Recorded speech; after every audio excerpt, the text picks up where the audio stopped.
আসসালামু আলাইকুম everyone and welcome to our mini blog.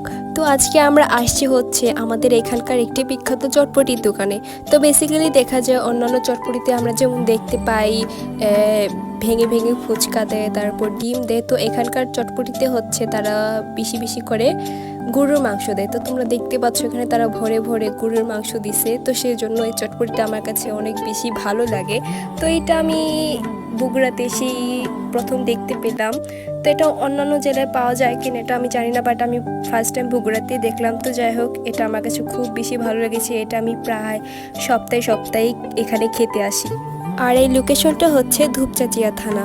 আর এই স্টল তো তোমরা পাবা হচ্ছে বিকেলবেলা। তো এখানে আরও অনেক টাইপের স্ট্রিট ফুড পাওয়া যায় শুধুমাত্র বিকেলবেলা। আর এটা হচ্ছে তোমাদের ধূপচাচিয়া থানার সন্ধ্যার ভিউ। তো যাই হোক, এরপর আমরা নিয়ে নিলাম হচ্ছে দুটো চিকেন গ্রিল। এটা আমার কাছে মোটামুটি ভালোই লেগেছে। তারপর আমরা চলে গেলাম হচ্ছে ফুলের দোকানে। আর সে আমাকে এখান থেকে একটি গাজরা কিনে দিল। তো এখন সে আমাকে দেখুন কত সুন্দর করে গাজরা পরিয়ে দিচ্ছে।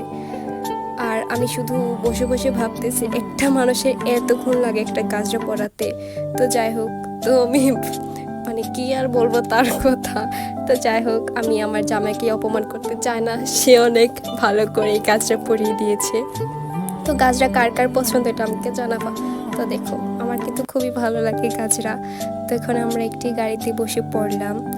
আর আমি একটা নিয়ে নিয়েছি হচ্ছে ডিসকোন। তো উপরে লেয়ারটা আমি খেয়ে ফেলছি, সেই জন্য হয়তো অনেকে ভাববে এটা ডিসকোন না, বাট এটা ডিসকোন। তো যাই হোক, এটা আমার কাছে মোটামুটি ভালো লেগেছে।